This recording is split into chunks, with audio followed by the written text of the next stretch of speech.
Good morning and grand rising to all of you out there. Welcome to the Morning Update Show. I am your co-host, Trey Holiday, and I'm excited to be back in the studio with my Converge family, especially my co-hostess with the mostest. What up, Big O? Bay Holiday. Welcome back on set. Yes, thank you, my friend. I missed you yesterday. I missed you yesterday. It was a good show yesterday, too. I mean, it was real active, lots of conversation. We had Sean Scott and Jaden Grayson yesterday on. A lot of information came out there. We got a great show lined up for today as well. We've got Sean Goode from Choose 180, who's going to be Sean's actually going to be with us for basically almost the whole show. We got a lot of stuff to talk about because for the most part, most of the conversations around juvenile justice and diversion and sentencing and everything else. And he's pretty much a community expert on that. Before we jump into everything, though, this is a great opportunity to tag and share the stream. Go ahead and press the share button right now and share this also on a page of somebody who could appreciate culturally relevant information from our community. Absolutely. I think it's always a great time to share it with someone because I keep hearing, man, people are appreciating the ways that we come and come correct. You know, we're also very authentically us. So I'm glad that we have this platform to do that, brother.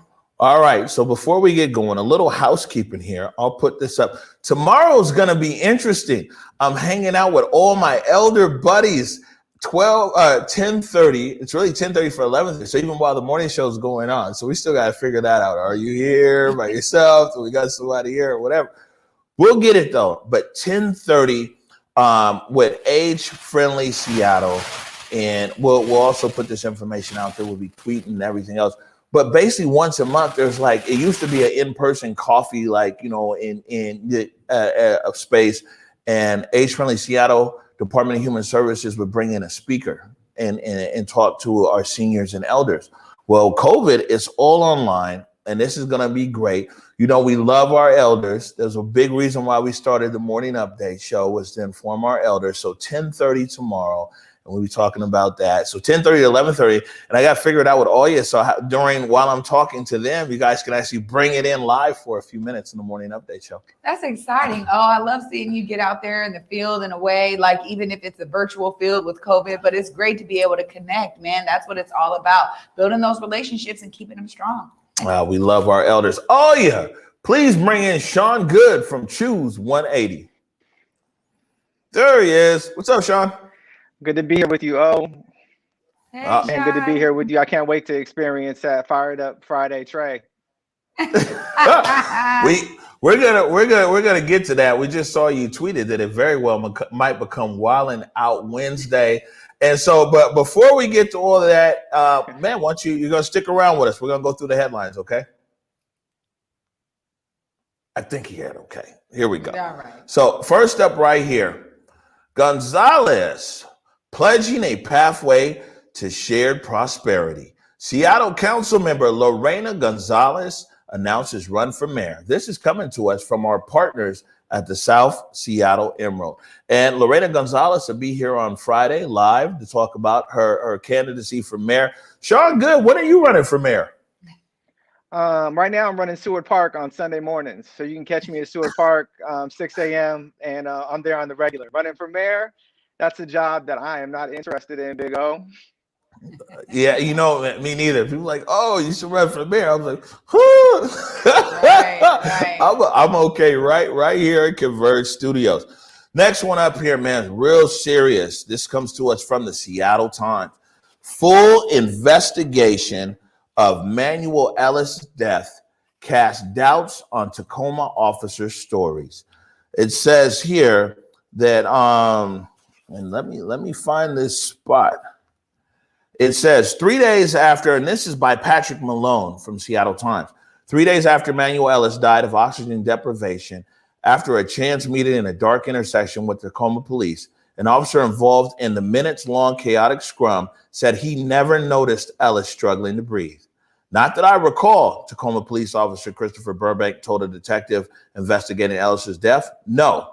But eyewitness statements and video recordings of March 3rd incident later surfaced, showing that Ellis said he could not breathe at least 4 times, 3 of them in Burbank's presence.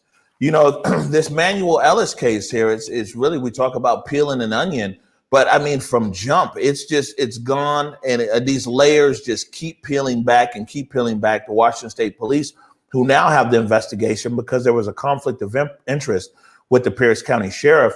More information keeps coming out. Have you been keeping up on this case, Sean?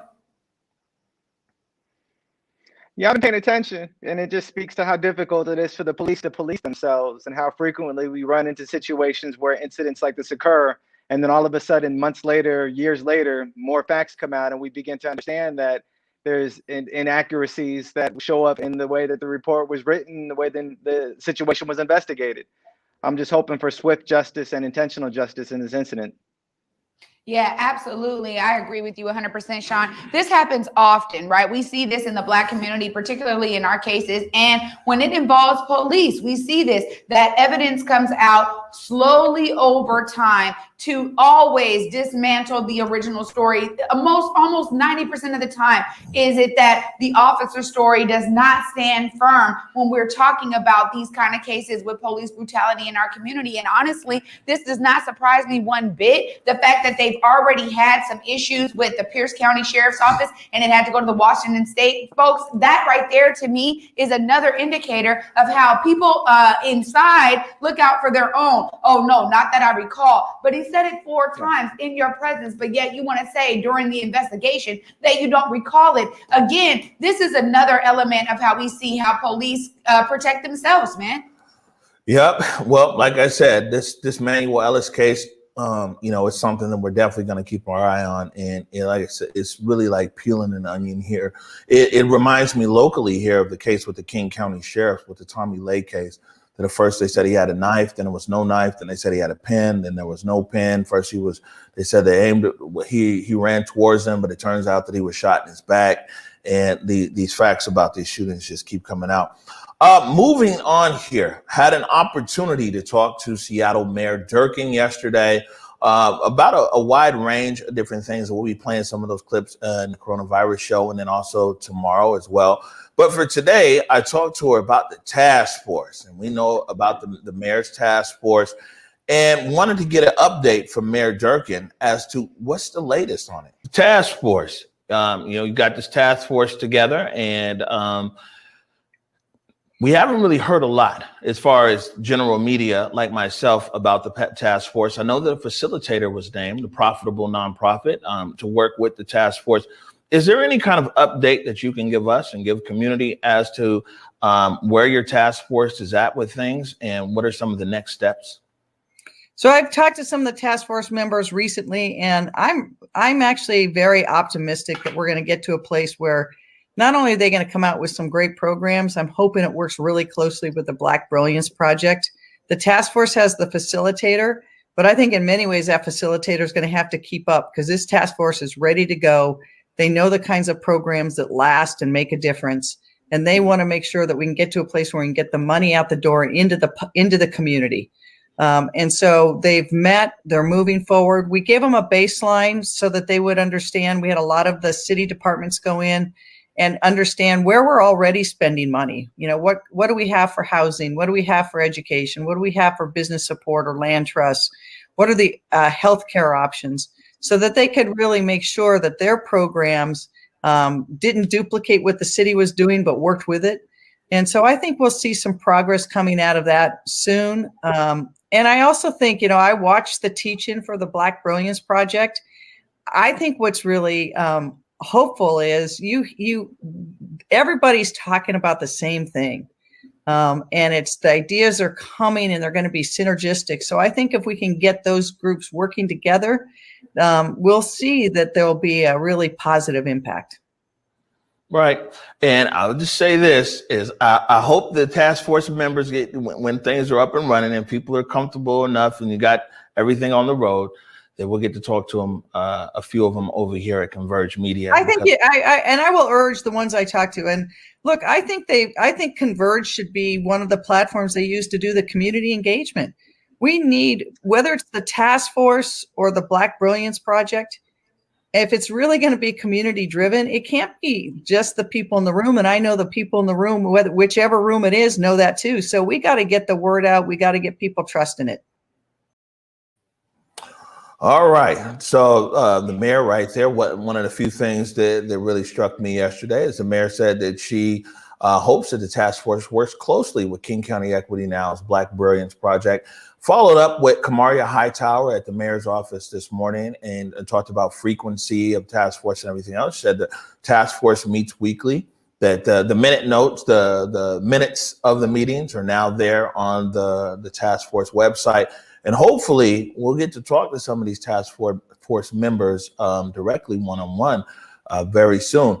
But it seems to be like people are kind of maybe coming together. But Trey Holiday? Well, yeah, there's a little bit of synergy here, that's for sure. And I think that it's important that when we think about research, that it's not just, the Black Brilliance Research Project. This is exactly what people in community have been talking about. When I think about the organizations that really make up what King County Equity Now is, I think about a person like Choose 180, Creative Justice, like at the end, Community Passageways. This right here for me, what Wanawari is doing, we've been experts on the ground, to be honest. Sean, you know about this, but this is exactly why so many of us have started nonprofits, because we understood that there was a need in our community and nobody else was filling the need. So we had to step up and step in. And that's really what this is about. So I'm looking forward to blending a lot of that because the experts are already on the ground, right, Sean? Well, absolutely. But, Trey and Big O, how the saying goes, it's not what you do, it's how you do it. And when you go from 100 million committed to Black community, an effort for a 10-year plan to get to $1 billion to support Black community, to 100 million to support BIPOC community, to 30 million potentially being doled out in some form of participatory budgeting process. Like, I'm glad that the mayor is interested in the work that's happening collaboratively in community. And I hope that the task force is interested with the same level of zeal of collaborating and co-laboring with all of us on the ground and community as well. Absolutely. All right. So we'll keep an eye on that. And yeah, we're having a whole discussion on the Black and BIPOC. I think in the next 2 weeks, maybe be good. We'll get Sean Goode on there as well. We're not anti anybody. Right. As people know, I love all God's people. But things that are intended for different communities and things like that, a lot of people want to have that discussion, and we're going to facilitate the discussion. All right. It was a busy day yesterday. Our director, Alia D'Alessandro, set me up so I could go on autopilot here. And I interviewed Prosecutor Dan Satterberg. Got a few clips here, and this is why we wanted you to hang with us throughout the show, Sean, because a lot of this stuff you really know a lot about. We're kind of novices when you talk about some of this legislation and things like this. And I'll tell our audience that some of these clips, one clip is about 4 minutes long, one clip is 5 minutes long. But we could cut out sound bites and everything else. But I think that our audience really appreciates full answers to questions. Now, we'll start here with 3 strikes. The prosecutor Satterberg is in favor of, basically what happened is that there's a 3 strikes law here, and he'll explain it a bit in the clip. But second degree robbery was removed by the legislature as one of the charges for that could get you a 3rd strike. And so now what Prosecutor Satterberg is talking about doing is there's 20 people from King County that are serving life right now that had 2nd degree robbery charges, and he's trying to go back through and resentence them. One of the things that you first have to Let's do this one. 3 strikes came about because of a initiative in 1993, which happened to be sort of the peak of violent crime in America and also in our community. And I have never been a fan because it treats everybody. It's a one-size-fits-all sentence. And of course, one size never fits all. The proper thing to do, I think, is to look at what's the least that a person can do to be given a life without possibility of release. We call an LWOP sentence. And it has been robbery in the 2nd degree. And I've long thought that crime should be taken off of the list because it covers a really wide range of conduct. It is something that's typically impulsive and an act that often comes out of desperation and addiction.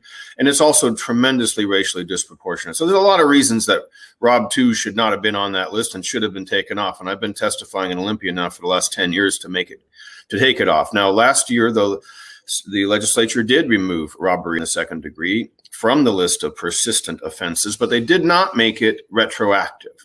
And so at the same time, we created a resentencing unit and passed a bill that gives the prosecutor the power to go back and resentence. And we were preparing to go back and resentence those cases in our office where a person had been given an LWOP where one of their strikes is no longer considered a strike by the state. That just seemed to me to be unconscionable. So we're getting ready to do that. And then the legislature came up with this bill, 5164, that I testified in support of yesterday, that would have a mandatory resentencing for those cases and make it clear that the judge could impose a standard range sentence and could take the LWOP away from that individual.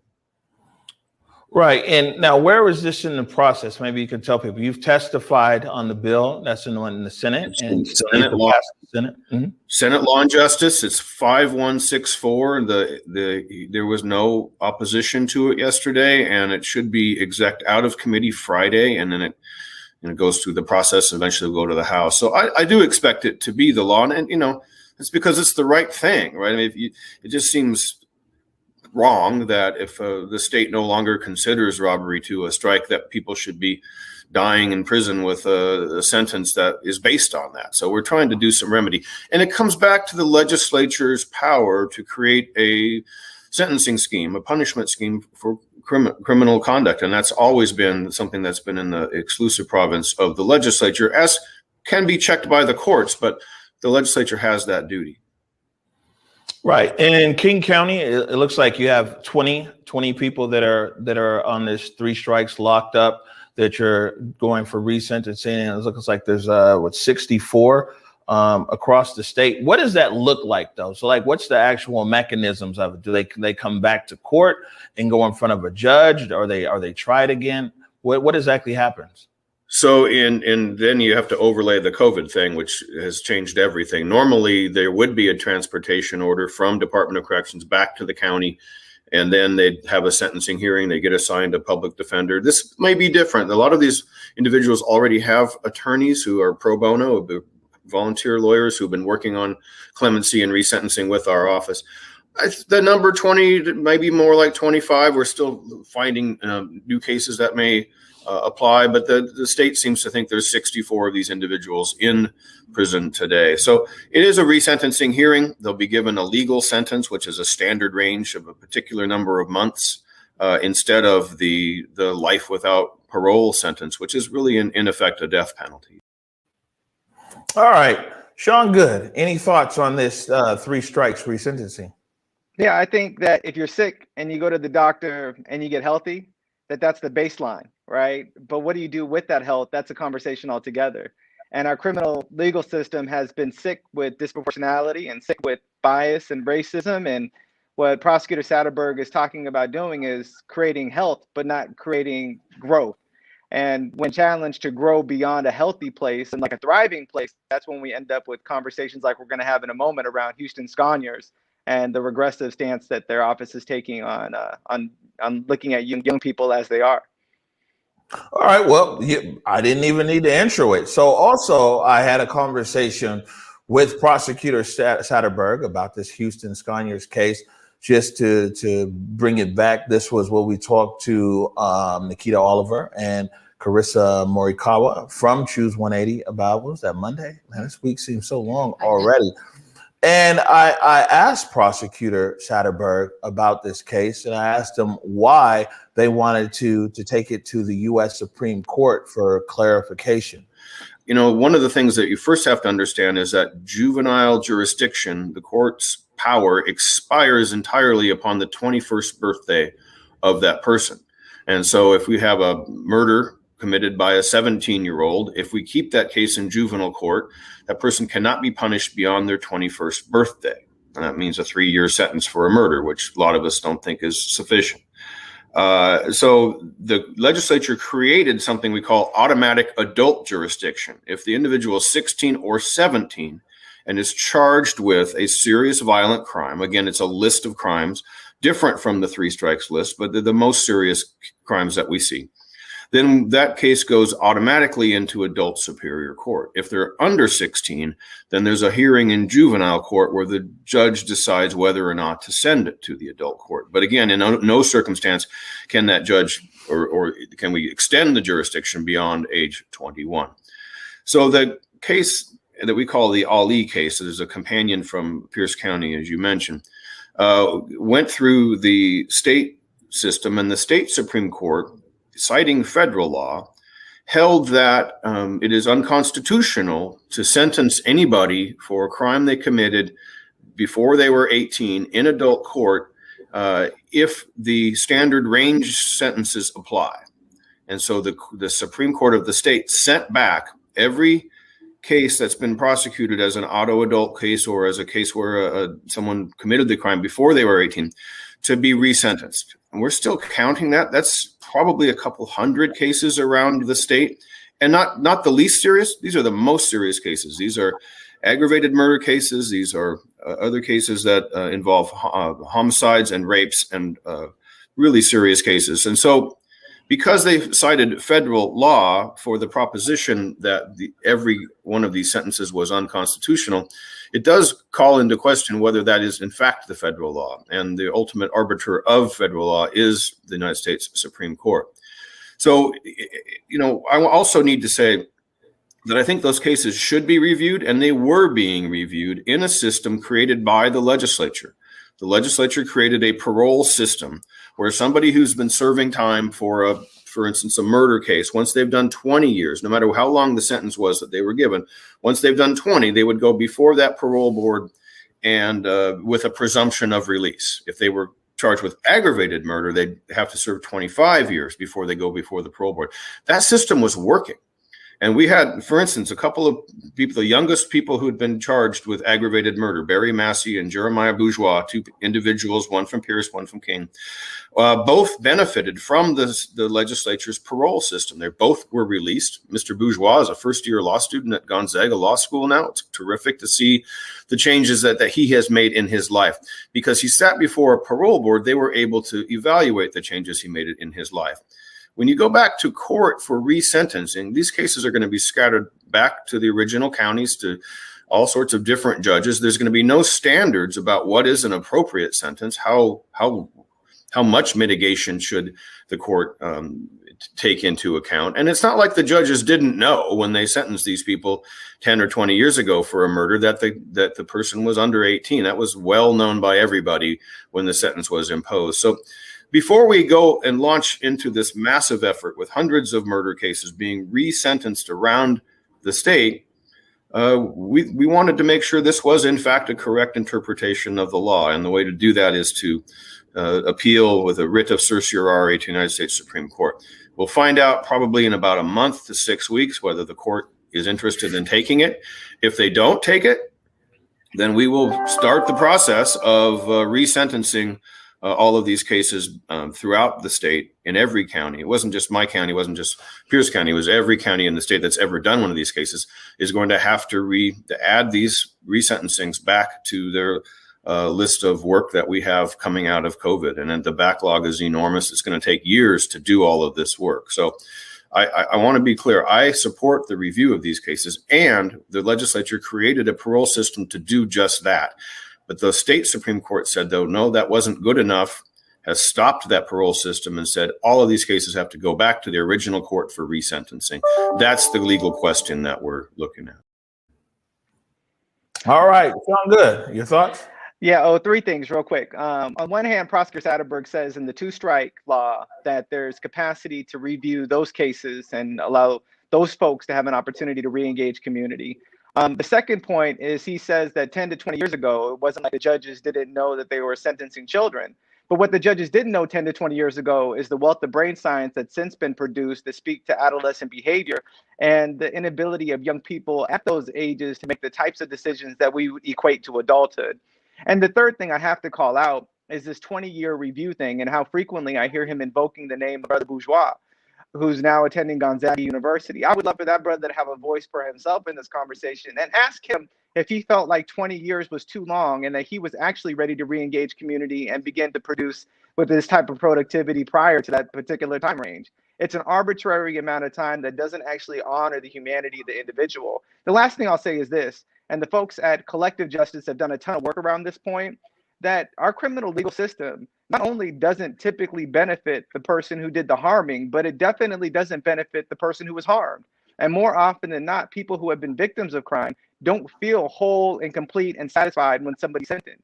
They still feel an aching, they still feel an absence that needs to be healed. And there's processes for that healing to take place, but incarceration does not engage in that process. We can be better, we must be better, and we have to hold our electeds accountable to who we can be instead of who historically we've shown up as. Right. And Prosecutor Satterberg did mention, and we're putting a full interview up later on today across our platforms. He mentioned that there's legislation down in Olympia which would just make it mandatory for these reviews to happen, and so that would supersede whatever is going on out there with this clarification with the state Supreme Court. Any questions on this, Trey? Well, yeah, I just agree with what Sean was saying and the points that Sean was making. I mean, honestly, when you have this one case and you're able to kind of talk about, this one person who's now going to Gonzaga, again, that is not really the breadth of what we experience in our community. I think you meant Prosecutor Satterberg. Yeah, that's what I'm saying. You say you disagree with Sean. No, I agree with Sean. Agree. I was saying in terms of when you have one case, like what we're talking about here with the brother at Gonzaga. I mean, ultimately, that is not the breadth of the cases that we experience in our community. And I think too that the community concern is, why isn't it just that you're going along with what the Supreme Court has already said? When you're doing this extra review and trying to do it in the ways that you have to do it is through an appeals process, it does make it hard for the community to understand that. Right. And, for what the prosecutor said, and talking to him, where am I? Or right here. What the prosecutor said is that they want to be sure before they go through this process, and because the state Supreme Court referenced federal law. So now that's what he's saying is why they're like, yeah, okay, state Supreme Court said this, but we want to be sure. Now, I'll say this before we'll hold some comment here, because in the next clip, Prosecutor Satterberg actually brings up Choose 180 and talks about their programs right there, and also talked about, I asked him about, the editorial that Nikita and Carissa and a few other people wrote, and what his thoughts were. But I want to make sure that you also know that I really respect the people who are criticizing me. I want to work with them on diverting, not our most serious cases, but diverting other felony cases out of the juvenile system and out of the adult system.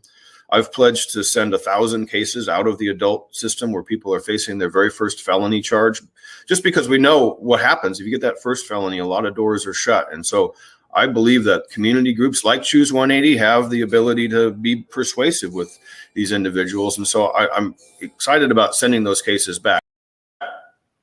Right. And in the like I said, the full interview was there, and he was saying that these cases that we can divert, the 1,000 cases and everything else, they're excited to work with Choose 180. But he said that these were different than the cases in this Ali case or Houston Skyers. These are, he said, very serious crimes of murder, aggravated murder, rape, and things like that. But like I said, he brought up Choose 180 here, yeah. Sean, and you're from Choose 180. Yeah, and I mean, a quick history lesson. Back in 2011, Dan Satterberg was realizing that they were doing disproportionate harm to Black and brown kids. And so he reached out to Doug Wheeler, who's been a pastor and community leader for decades, and asked if they could create an alternative, which was the 180 program, which has evolved into Choose 180. And so we have a longstanding partnership with the prosecuting attorney's office to create alternatives to incarceration for young people, and that has been successful. But part of being in this intentional relationship or partnership is a shared accountability. And when things happen that aren't in line with the values that we carry as an organization and the values that we'd expect those we're partnering with to carry, then it behooves us to speak up and say something to remind them that in this partnership or in this relationship, there has to be a shared accountability. And one thing I've asked their office is, in the future, when they're making considerations like this, who are you bringing in from community to bring voice to some of your thought process? Or are you making silos and allowing prosecution to be the dividing rod of justice? Because I believe there is a way forward, but we need to make sure we're inviting community voice into the process, so they're not seeing the unintended, so they are seeing the unintended consequences that can be caused by operating out of their positionality and privilege. Absolutely, Sean. This is exactly why it's important that the experts and community are uplifted. I say it all the time, but I agree with you 100%. I think it makes for a more robust and more well-rounded set of processes when you do include community voice. So I agree with you there 100%. All right, we're going to take a quick break right now. When we come back, if you was tuned in Friday, it was supposed to be Feel Good Friday. We put up a story, though, about girls of color disproportionately being incarcerated here in the state of Washington. And Trey Holiday turned it from Feel Good Friday to Fired Up Friday. Sean Goode happened to be watching. And man, thank you, Sean, for your viewership. We appreciate it. Sean Goode was watching, and he sent me a message as soon as we were off air. He said, man, you know what? Trey Holiday is fired up. She got me so fired up, I want to come talk about it. So we're going to take a short break right now. When we come back, we're going to talk about disproportionality in the juvenile justice system here in Washington State. You're watching the Morning Update Show. I did it for the city. I did it for the love. I did it for the people. I did it for us. Back on this rap ish. I ain't even broke a sweat, homie. This practice. Pondering my next move. Staring at my track list. Hope I ain't missing my window. Praying like a Baptist, Seattle's own. Tired of this Game of Thrones. They made a list of the best rappers, and guess who wasn't on? While the disrespect continues, I'm steady packing these venues.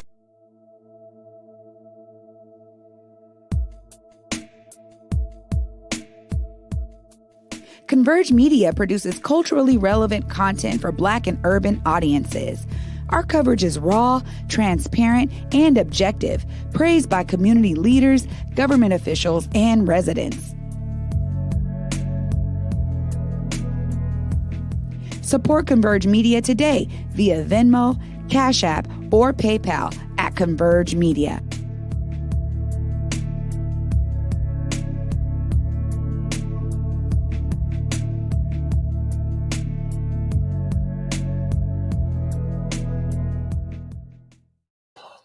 All right, welcome back to the Morning Update Show. I'm here with Trey Holiday. We're joined by Sean Goode of Choose 180. And before we jump back into it, want to say thank you to everybody out there for your support of Converge Media. We definitely would not be on air without you. Want to encourage people, go to where we converge /donate. Man, you can donate for as little as $5 a month. It makes a difference. If you can't tell, we make a little go a long way over here. You can put more than $5 too. I think we have 500 button there. You know what I'm saying? So like, you're welcome for that as well. But if you appreciate culturally relevant news and information, you know, we encourage you to go ahead and donate. All right, let me put this slide up here. And this is what caused the firestorm on Friday, and it got Trey Holiday fired up. New study shows Washington State girls of color placed in detention disproportionately. This is from the Washington courts. Girls of color make up nearly half of all girls admitted to juvenile detention in Washington State, despite being only about 35% of juvenile females. Black girls are disproportionately detained in every jurisdiction. The majority of girls in detention were being held on misdemeanors, unlike boys who were more likely to be held on felonies. These are some of the findings of a first-of-a-kind study and analysis of racial disparities among juvenile detention admission rates in Washington State. It says here, the report concludes that girls in detention in Washington State, particularly girls of color, need resources and supportive alternatives to detention, especially in the midst of national conversations about significant juvenile justice reform. Sean Goode. Yeah, Big O. First of all, let me say I love this 11 o'clock hour, and I encourage all the viewers to tap in and make a monthly contribution to the cause. I know when I get off this today, I gotta talk to my wife and make sure we tap in that way, because this is great stuff that we're not getting from our traditional media outlets, O and Trey. So I appreciate y'all, and y'all did get me fired up, Trey, when you were talking on Friday, and I was excited about your enthusiasm around this because we see it all the time. There's a book that was recently published called Push Out, and a subsequent documentary that's been made available that highlights the increase of girls, particularly Black girls, in the criminal legal system. And what we haven't done as a country and as a community is produce culturally relevant programming for folks that don't identify as boys. So often we have like the Kingmaker programs, and we have other programs that are brought in nationally to be able to support boys. And, and other types of programming that's curated and created specifically to keep young men out of the criminal legal system, because for so long the narrative has been it's our black boys getting locked up. Well, that narrative's changing, and we have to become more responsive, particularly as it pertains to our young ladies and non-binary folks who are getting caught up in this system but aren't having the types of diversion services necessary to best meet their particular needs. And we see it on a statewide level. Part of my role in serving communities, I'm on the statewide partnership council of juvenile justice, where we advise the governor on juvenile justice related issues. And we are constantly looking at these disparities and wondering what can we do to curtail them, because the disproportionality is all throughout the state. It really is, Sean. You're absolutely right. And this is why there is such a need. I say it all the time that we understand the top-down approach does not work. It literally is why we have groups like Choose 180, like Community Passageways, Build 206. I mean, there are so many that are on the ground that are connecting with youth in their community. It's important because we also know that we need to come with a relational approach. A lot of the times, one of the things that they do not look at from the top level is to build true relationship with young people. It can't just be an extractive thing or a transactional thing. And ultimately, that's what we see a lot of the time, because it's almost as if they're just happy to check mark a box off, bro. And ultimately, that does not result in real sustainable change for the youth in our communities. We need to be building relationships. We need to be having programs that literally are touching people where they are. I think that too is a major point that gets missed here a lot of the time, because they try to do blanketed programs or blanketed statements that really don't fit the nuances of our community. As you just said there, you know, thinking about the folks that are non-binary and actually creating programs so that they feel safe and that they feel that they're at the center of the program. A lot of the times it is that they're on the outskirts, and that right there cannot no longer stand. For me, I feel like, look, there's a lot of things that we're learning with data. We can keep on crunching numbers, getting the data, but the data will only do one thing. And this is, it will showcase people's lived experience in the numbers of disparities, in the growing disparities. That's what it'll do. Ultimately, I agree with you 100% here. And I think that, again, this is why the experts in community need to be lifted up and why those relationships need to be built, period. Right. And I have a question for you, Sean, and I appreciate here what you're saying, Trey. I have a question for you. Is why do you think that the girls are being they're being detained, or they're in detention for misdemeanors while the boys are in detention for felonies? I think it has a lot to do with the stories that we tell about youthful behavior. I mean, think about this, right? For years, we've had the image of the black child, the black boy, the young adult, incarcerated and detained and being persecuted for behavior that's simply adolescent and suffering as a result of their neighborhood being overly policed. And we've seen that proliferated throughout media for a very long time. And so we have adjusted our vision of what it looks like to combat racial inequity in the criminal legal system by curating programming that's built for boys. You know, the challenge, is that in Washington State, because of a valiant effort by Senator Darnell back in, I believe, in 2018, all of these misdemeanor cases can be diverted. 100% of them are eligible for a diversion alternative. The question is there a diversion alternative that's fit for the young person in the community that they're in? And do they have access to it? And if you look at some of the diversion alternatives, and Trey alluded to this, that are available statewide, many of them aren't culturally competent. Many of them aren't staffed with people from the community that are reflective of the community. And many of them are system checks to be able to say they did the thing without really creating a healing or a restoration process for the young person to come out healthy and whole. And so there's a variety of contributing factors to why we see the disproportionality, not just in race, but in these numbers and when we look at gender. But at the core, Trey hit the hammer, or hit the nail on the head with the hammer. We need to begin to curate programming in community, from community, that serves young people that are specific to us. I know as an organization, we recognized this sometime about 2 years ago when we were breaking young people up into groups identified by gender. And when we were supporting our young people in these groups identified by gender, we had young people who were attending that didn't identify by any gender. And inadvertently, we were causing harm by a more archaic way of looking at the way we should be doing programming. and we adjusted and made changes to best serve everyone who gets referred to us, and not just those who we had typically assigned to particular roles and identities. And so we have to be reflexive, we have to be responsive, and we have to understand where the need is and our role and culpability in meeting that need.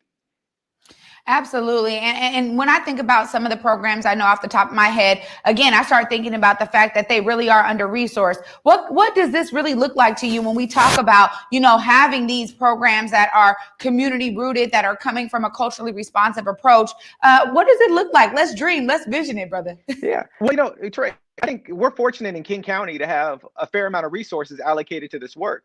Where the challenge comes when I start talking to my friends in Spokane County, right, where they have Black girls who are getting criminalized for their behavior and they don't have work-like hours that exist there, right? Or Snohomish County, I'm talking to them right now about what it might look like to get programming like hours up there, but they're not resourced the same way as King County. Or Pierce County, furthermore, which has a history of disproportionately charging Black children and Black girls for misdemeanor offenses. And they don't have programming that looks like ours out there either. And so when I think about it, it's how do we take what it is that we're doing here well in King County and find ways to not necessarily like reproduce it in these other areas of our state, but how do we take the lessons that we've learned in serving our community and our young people and resourcing it and teach other folks in those communities how to do what it is that we've done and equip them with the skills necessary so they can become an organization that meets the need for their children in the same way that we've been an organization to meet the need for ours. You know what? I think you're so right when it comes to the collectivity of, shared experiences and sharing that expertise. A lot of what I also find too, Sean, in community is that unfortunately, when we think about this from a statewide level, a lot of stuff is being done in silos. And then that expertise, whatever it is, that programming that is working does not get shared out about. I think about the fact that we have so many gentrified families who now have flooded through South King County, and yet South King County wasn't necessarily equipped and prepared to deal with that influx of, families of color really coming into their cities. And I think that when I think about programs like Phenomenal She, we got Misters and Misses, but ultimately, how do we expand on a lot of what they're doing? I agree with you 100% here. A lot of this work, unfortunately, when we think about it from statewide, is that it's in these small pockets, man, and people are not being able to learn from one another. Right. And this report here from Washington courts, I mean, one of the things that really sticks out to me is need resources and supportive alternatives. I think what I hear Sean saying is that here in Martin Luther King County, that some of these programs, Choose 180 is just one of them. I mean, I think that we can list off quite a few that we might need to be looking at this picture much larger than just us here in Seattle and King County. Because what I hear Sean saying is that, I mean, it's almost like it's different, but it's almost like, the homeless situation. People come to King County because they know they can get services. And a lot of these services sit here in the city. But when you talk about the Snohomish County, you mentioned that's Everett, Pierce County is Tacoma, Spokane County, clearly that's Spokane, even Clark County down there, Vancouver, Washington, that these services are not there. Sean, as somebody who works in the juvenile justice system, whether we're talking about young boys or young girls that are there, can you drill down specifically on some of the things when we talk about services? Like what are some of the programs, maybe even the Choose 180 and some of your colleagues and other programs, what are the things that are happening? What are the conversations that are happening with young people? What does that diversion actually look like? Yeah, great question, Big O. And just a quick correction, I work in community to dismantle the juvenile justice system. And so, we position ourselves like an emergency room, right? And so we engage young people at critical moments, we triage them, help them get well enough, and then we're looking to refer them out to primary care and specialty practitioners to help them sustain their commitment to change. That's folks that are offering things like mentorship, like folks like Phenomenal She or like Jem out in Kent, right? Or behavioral health specialists, folks who are offering case management services, tutors. Way too often we look for a one-size-fits-all solution, and Trey alluded to this, and our young people are dynamic, and they need to be viewed through the lens of possibility and not the lens of problem. So if we look at a young person and developing them as a possibility, not stigmatizing them as a problem, the questions we ask our young people is, who is it you aspire to be? and what are the right supports and right choices you need to make in order to live into that purpose for yourself. And then we look to surround them with those supports and resources in order for them to honor that commitment, whatever it may look like. So for one young person, it may be that they want to get better grades, so we're looking for a tutor. For another young person, it may be, man, I want to play on this AAU team, but I don't have the money, so we're looking for the resources. For another young person, it's, I really need a job to help support family, so we're helping them out find a job, right? It looks different for every young person, and it's imperative that we begin to look at each of these children on a case-by-case basis, because there is not a one-size-fits-all for any of us. Your needs, my needs, what you want for lunch today is probably much different than I want for lunch today. And I'm only thinking about lunch because it's 11:48 and I got up at 4 o'clock this morning, so my stomach's starting to tell me something. Well, I agree with you so much here, Sean. And I think that some of the things that you're really pointing to is the fact that when you're coming with a community lens and a community approach, you really are looking at that individual and being able to help them in particular with what their needs are. I love how you just said that wide range of what that can look like. And for our audience, what does, in your mind, just dismantling the juvenile justice system, what does that actually look like? Yeah, thanks, Trey, for the question. You know, often people struggle with the notion of abolition, right? And I think it's imperative that we begin at the place that we'd like to end at. And I would love to live in a world where we're not incarcerating young people. I would love to live in a world where we're not incarcerating people at all. I would love to live in a world where we don't police behavior, but we treat it. These are all worlds the visions that I would love to live into. And so daily, when I wake up in the morning, that's the world that I'm actively working to create in front of me, understanding that it's a journey towards this place of justice and that the destination is not one that I believe we can step into, but I know that we continue to journey this thing out and become more just. I mean, picture this, right? When you think about in King County Court last year, somewhere between 80 to 90% of the people that appeared before a King County judge qualified for a public defender. It is clear that we're doing a very effective job of policing poverty in our community.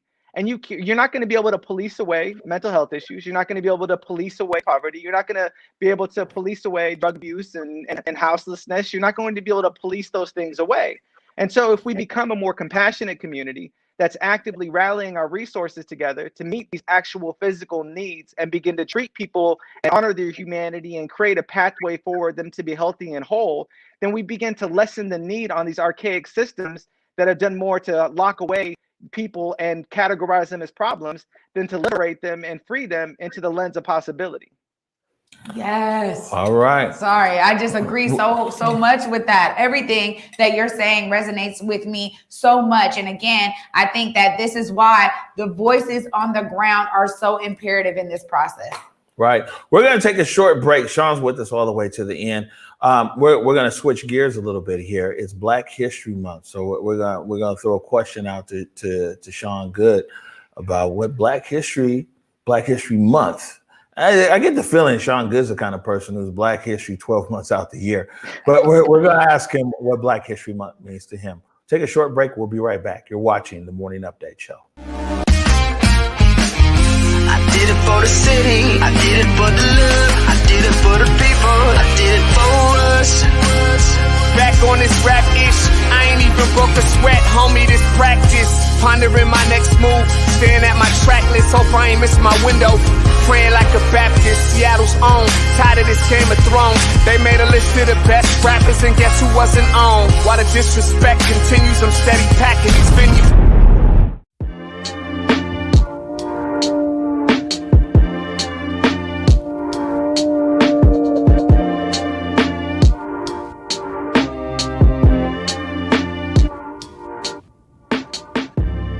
Converge Media produces culturally relevant content for Black and urban audiences. Our coverage is raw, transparent, and objective, praised by community leaders, government officials, and residents.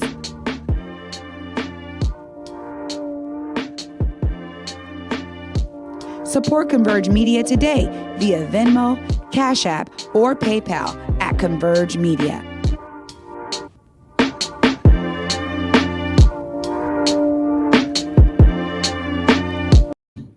All right, welcome back to the Morning Update Show. We're joined by Sean Goode of Choose 180. And you were right, Trey. This has been a real informational conversation here. And I'm glad that Sean, he switched around his schedule. Right? This guy early morning. I'm glad he's up early too, because you know I'm up early. I'm like, Sean, I need to talk to you.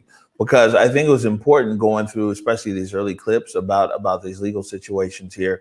that we had somebody who's on the ground to be able to give us some feedback. Sean, this is Black History Month, and you're our guest for the whole hour here today. I want to ask you a question. It's Black History Month. What does Black History Month mean to you? But also, on top of that, how does empowering or educating these young people that you come in contact with about Black history and the legacy of Black people, even locally and nationally, does that come into play in your conversation with young people that you deal with on the daily? Yeah. Oh, thanks for the question. I know this isn't going to surprise most people on the call, but I'm my mother's white and my father's Black, and I'm incredibly fair skinned. And I was born in Pierce County. My parents separated when I was 8, and then grew up in South King County for the most part, and really struggled with my racial identity, and finding like where I fit and understanding what it meant to like be in this body and be Black, but like present in the way that I present, and like the confusion that's surrounded around that for me. And early on, I'm gonna be honest, like I didn't have like Black role models. You know, my brother, who I would have loved to look up to, he got locked up when he was a 13-year-old boy and wasn't released until he was a 21-year-old man. And so I was a teenager by the time he came back into my life. And my father really didn't stand up and be a role model for me. So I really didn't have him. So, you know, I tell people often that for me, my mentors growing up were folks like, you know, E40, Be Legit, Richie Rich, and other West Coast gangster rappers. And I was like, that is Blackness. And, you know, as I got older, I realized that the definition was much more broad. And I'll tell you, I had the most transformative experience of my life about 2 years ago when I took a journey through the South and spent time in Montgomery, Alabama, standing at the riverfront where our ancestors were brought in on boats, and walking through the warehouses where their bodies were kept in, and standing at the place where there's now a fountain that they were auctioned off at in the shadow of the Capitol there, and going to Money, Mississippi, and standing outside the storefront where Emmett Till was falsely accused, and finding myself in Memphis, Tennessee, talking to one of our living folks who are still present today that were protesting at the sanitation worker strike, where I am a man became a mantra, wanting folks to acknowledge the manhood of Black men in the community at the time, and that brought Martin Luther King Jr. out to Memphis. And so I've stood outside that Lorraine Motel and contemplated the place where he was assassinated, and even stood in the streets in Ferguson, Missouri, and considered our ancestor Mike Brown. And I'll tell you, coming on this long journey of growing up with this complicated background of being biracial and searching for my own identity and my own groundedness and what it means to be Black, our history is paramount to me, because we must understand that we did not come from people who were slaves. We came from kings and queens and brilliant folks, and our ancestors have a lived experience that still pulsates through our veins, and it's with that same blood that we carry forward as we march forward on our journey towards justice. And so you're right, man. Black history is every month to me, but in this month in particular, it's an opportunity to pause and reflect intentionally on our ancestors, the journey that they traveled, so we could have the privilege to be able to share space virtually today. And it's required of us as those who are living and carrying the story forward, that we continue to share the story of who we are and where we've been and what we're doing with the younger folks, so that way they can carry the story forward as well.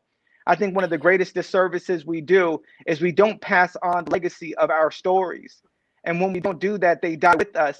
And our young people fail to understand the tribulations, the trials, and the successes, and what it takes to navigate this world as a Black person and flourish in America and in a country that very rarely acknowledges the fullness of our humanity. And I'll say one more thing, and then I'll pass, is that as it pertains to that, I want to encourage all of my Black brothers and sisters and non-binary siblings that are tapping in today, that there's so many faces that want to be less than fully human, so many spaces that don't want to acknowledge our full humanity. And after everything that we've been through and everything that our ancestors died for, those are not spaces for us. People need us more than we need those people. Folks are always asking us to build bridges to get over to the other side, when they really need to bridge back to our brilliance. And so let's hold what it is we have. Let's amplify our collective voices. Let's stand together as a collective us, and not settle for being less than, because each and every one of us are greater than their wildest expectations. Absolutely, Sean. I mean, you said so much greatness there. And one of the things that I'll add to all of it is that what I am witnessing in some of my work when I'm talking to people globally is how many people all over the world have looked at the civil rights struggles of Black Americans right here in this country and been empowered by them. I was having an interview with a lady, Rihanna Patrick from Australia, and to hear her story and to hear about how they down there in Australia that consider themselves Black, that are Black folks, that are Aborigine, and those from, her island cap.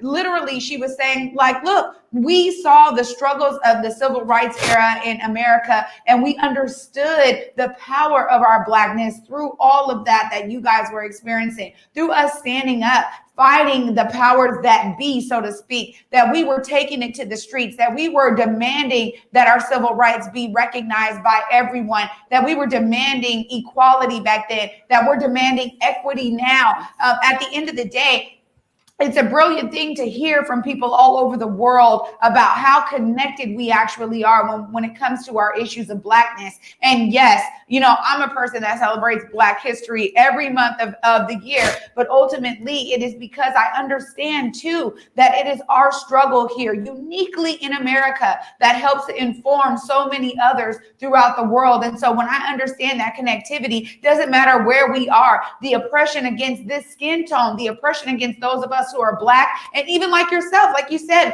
biracial, multiracial folks, if you look Black, you're experiencing this. It doesn't matter what your actual background is at the end of the day. And I do know that when we continue to press on, when we continue to fight for equity, when we continue to make sure our voices are counted and our voices are heard, that it resonates globally, my friend. And that is something that I definitely cherish on me. I take it on my back every day. And that's why I do this work, because I refuse to allow for the powers that be or these oppressive systems to keep us down. And one thing I will say is that you said something that I am always saying right here on this platform. If you are in a space that does not recognize your brilliance, get out of that space. Whether it is a job and you're dealing with microaggressions on the job, you need to be able to confront them every time, because it is literally us taking it in and absorbing it that has caused so much trauma in the Black community, and it's still not resulting in any real sustainable change because we absorb it all. At the end of the day, I agree with you wholeheartedly that our voices, we need to speak up when we see these injustices and when we experience them personally. This is true. Sean, we're over time, but I want you to be able to tell the public here, how can they catch up with Choose 180? Yeah, thank you, Big O. You can follow us at iChoose180 on Instagram, Twitter, and Facebook.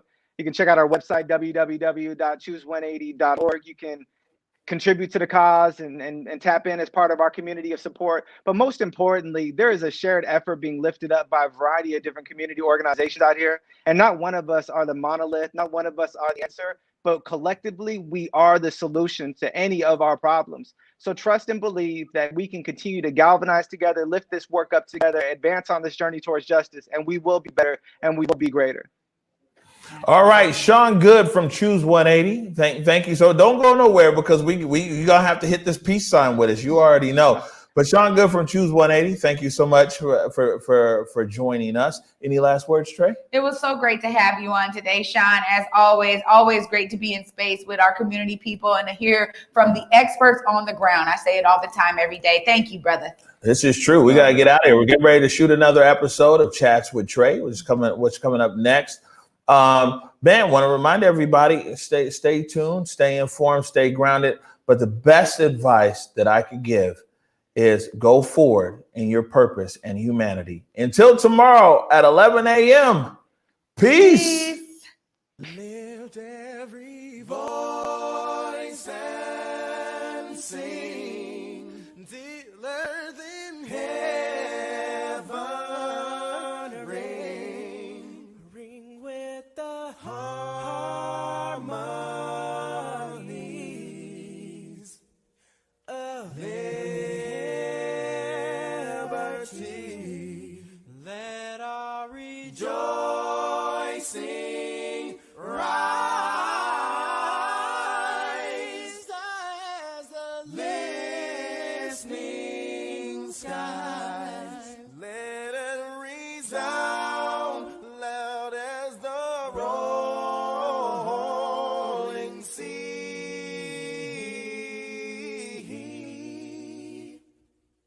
Sing.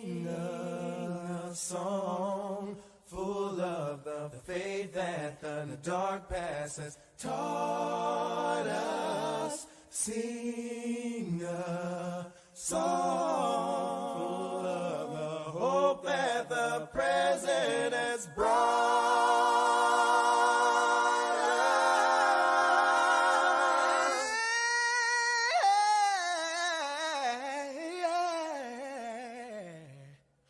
Facing the rising sun of a new day.